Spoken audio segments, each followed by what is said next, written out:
Hello అండి, welcome back to my channel Renu ideas and vlogs. ఈరోజు Friday vlog తీద్దాం అనుకుంటున్నా. ఇది నా మొదటి లాంగ్ వీడియో. టైం వచ్చేసి 5:30 అవుతుంది. ఫస్ట్ బ్రష్ చేసుకొని ఫ్రెష్ అప్ అయి వచ్చేసిన. రైస్ కడిగి పెట్టేశాను, మిగతా పని చేసుకోవచ్చు కదా అని. పిల్లల లంచ్ కోసం అయితే బీరకాయ పప్పు చేస్తున్నా, అన్నీ కట్ చేసి పెట్టుకుంటున్నా. రైస్ అయితే అయిపోయింది, ఇప్పుడు కర్రీ పెట్టేస్తా. చిన్నోడైతే స్నానం చేసి రెడీ చేసి వచ్చిండు. వచ్చి రాగానే ఒక గ్లాస్ వాటర్ తాగుతాడు. ఫస్ట్ వాటర్ బాటిల్స్ నింపునానా అంటే నింపేస్తాడు. బాస్కెట్లు తేవడము, స్కూల్ బ్యాగ్స్ తెచ్చి రెడీగా పెట్టడము అన్నీ వీడే చేస్తాడు. మంచిగా హెల్ప్ చేస్తాడు. పాప అయితే ఇంకా రెడీ అవుతుంది. వీడికంటే వాళ్ళ డాడీ స్నానం చేయించి రెడీ చేస్తాడు కాబట్టి తొందరగా వచ్చేస్తాడు. లేడీస్ ఎంతైనా లేటే కదా. బ్యాట్ తీసుకెళ్తుండు. ఎందుకు బ్యాట్ తీసుకెళ్తున్నావు అంటే ఎస్ఎస్ఏ ఉంది మమ్మీ స్కూల్లో అని చెప్తుండు. క్రికెట్ అంటే పిచ్చి అండి. ఇంట్లో కూడా బ్యాట్ బాల్ ఆడతాడు. బాల్ ఏ మమ్మీ అని ఒకటే గోల చేస్తాడు. నాకేమో దేనికన్నా కొడతాడేమో అద్దానికి లైట్ అని భయం అవుతుంది. వేయకపోతే అలిగి కూర్చుంటాడు. కొద్దిసేపు మళ్ళీ నేనే బతిమలాడాలి. లంచ్ బాక్స్ అయితే ప్యాక్ చేసేస్తున్నా. టిఫిన్ అయితే చేసేస్తున్నారు. ఆ వీడియో తీయడం మర్చిపోయానండి. ఫస్ట్ లాంగ్ వీడియో కదా, ఈ పనులన్నీ చేయడం వీడియో తీసుకోవడం అంటే చాలా టైం పడుతుంది. స్కూల్ వ్యాన్ అయితే వచ్చేసింది. ఇక పిల్లలు అయితే వెళ్ళిపోయారు. టైం అయితే 7:10 అవుతుంది. ఇంత పొద్దున వెళ్ళిపోతారు. వాళ్ళు వెళ్ళిపోగానే బయట ఊడ్చి కడిగి ముగ్గేస్తాను. పిల్లలు వెళ్ళిపోక ముందు చేద్దామంటే లంచ్ బాక్స్కి లేట్ అవుతుందేమో అని అదొక బాధ. ఇల్లు రోడ్డుకుంది కాబట్టి చాలా వెహికల్స్ తిరుగుతాయి, మస్తు డస్ట్ వస్తుంది. ఫాస్ట్గా కడిగి ముగ్గు అయితే పెట్టుకుంటాను. ముగ్గు పెట్టుకునేటప్పుడు వీడియో తీద్దాం అనుకుంటా, కానీ అందరు ఇటే చూస్తారేమో అని సిగ్గు అనిపిస్తుంది. అసలే ఇప్పుడు వీడియోలు తీస్తున్నా. అసలే మనం స్టార్టింగ్ వీడియోలు అనమాట. అయినా ఇక్కడ స్టాండ్ పెట్టుకుంటే అందరికీ కనిపిస్తుంది. ఇక బయట పని అయితే అయిపోయింది. ఇళ్ళని ఊడ్చేసి ఇక తుడిచేసుకోవాలి. రోజు ఏమి తుడవను, ఈరోజు ఫ్రైడే కదా పూజ చేసుకోవాలని తుడిచేస్తున్నా. ఇల్లు తుడిచిన తర్వాత కిచెన్ కూడా క్లీన్ చేసుకున్నా. అన్ని క్లీన్ చేసుకొని పూజ చేసుకుంటే ప్రశాంతంగా ఉంటుంది. స్నానం చేసి వచ్చి గడపకి పసుపు రాసి ముగ్గు అయితే పెట్టేసుకున్నా. పసుపు కుంకుమ వేసి పువ్వులు అయితే పెట్టేశా. ముగ్గు వేసేటప్పుడు వీడియో తీసుకోవాలి, ఎవరైనా చూస్తారేమో అని.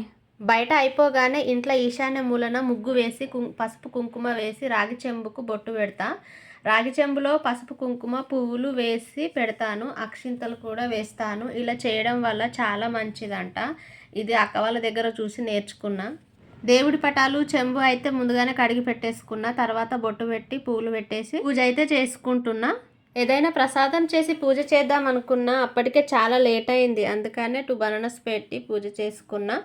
ఇలా పూజ చేసుకున్న రోజు చాలా ప్రశాంతంగా అనిపిస్తుంది. పూజ అయితే అయిపోయింది. టైం వచ్చేసి 10:15 అవుతుంది. మా ఆయన టెంపుల్కి వెళ్ళినప్పుడు తెచ్చిండు. ఇది ఇంట్లో ఉంటే మంచిదట. పూజ చేసినప్పుడల్లా కడిగి బొట్టు పెట్టి పూలు అక్షింతలు వేస్తా. చామంతి గులాబీ కలిపి వేస్తే ఎంత బాగా కనిపిస్తుందో. ఇలా మంగళవారం శుక్రవారం ఏదైనా పండగలకు ఇలా చేసుకుంటాను నేను. పూజ అయిపోగానే టిఫిన్ చేసి కొద్దిసేపు కూర్చున్నా. తర్వాత నిన్నటి కొన్ని బట్టలు ఉండే అవైతే మడకబెడుతున్నా. ఇన్ని పనులు చేసినా ఇంకా వస్తూనే ఉన్నాయి. పాపం జాబ్ చేసే వాళ్ళు ఎలా ఉంటారో ఏమో. ఇవైతే నిన్నటి బట్టలు. ఈరోజు అయితే పిండలేదు, రేపు సాటర్డే పిండేసుకుంటా. తర్వాత నేను మా బావ కలిసి మీ సేవకు అయితే వెళ్ళాము. అక్కడ కొంచెం పని ఉండే. పని ఏంటంటే ఆధార్ కార్డులో నేమ్ చేంజ్ చేయడానికి. అక్కడ పని అయిపోగానే మళ్ళీ బ్యాంకులో చిన్న పని ఉంటే అక్కడికి వెళ్ళాము. ప్లీజ్ నా వీడియో చూసిన వాళ్ళు నేను ఎలా మాట్లాడుతున్నా, ఎలా మాట్లాడాలి అని కామెంట్ చేయండి. ఇది వచ్చేసి ఈవినింగ్ అండి. పిల్లలు పాస్తా చేయమంటే చేస్తున్నా.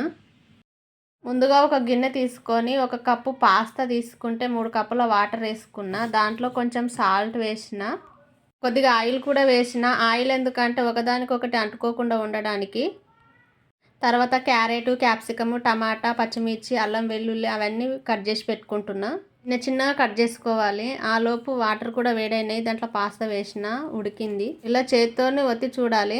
అవి ఉడకగానే పక్కన పెట్టేసుకోవాలి. తర్వాత తాలింపు కోసం ప్యాన్ పెట్టి కొద్దిగా ఆయిల్ వేసి దాంట్లో మిగతాయి కట్ చేసుకున్నవన్నీ వేయాలి.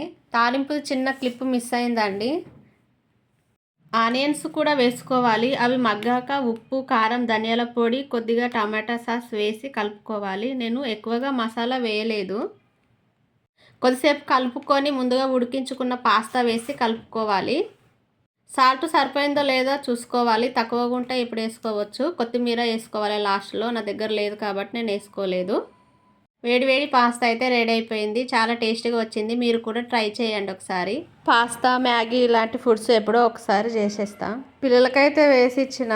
చిన్నోడైతే పాస్తా కన్నా సాస్ ఎక్కువ తినేస్తాడు. టేస్ట్ అయితే సూపర్ వచ్చింది. ఒక సైడు టీవీ చూసుకుంటూ పాండ మీద కూర్చొని పాస్తా తింటూ ఎంజాయ్ చేస్తుండు చిన్నోడు. స్నాక్స్ తిన్న తర్వాత హోంవర్క్ చేసుకుంటారు. ఇక్కడ చిన్నోడికి ఒక ప్రాజెక్ట్ ఇచ్చారంట. వాడికి డ్రాయింగ్ వస్తలేదు. నాకు హెల్ప్ చేయమంటుండు. నా డ్రాయింగ్ చూసి మీరు నవ్వకండి. ఇంతేనండి నా వీడియో. నా వీడియో నచ్చితే లైక్, షేర్, సబ్స్క్రైబ్ చేసుకోండి. కామెంట్ కూడా చేయండి. మరికొన్ని వీడియోస్తో మీ ముందుకు వస్తాను. మీ రేణుక. బాయ్ అండి అందరికీ.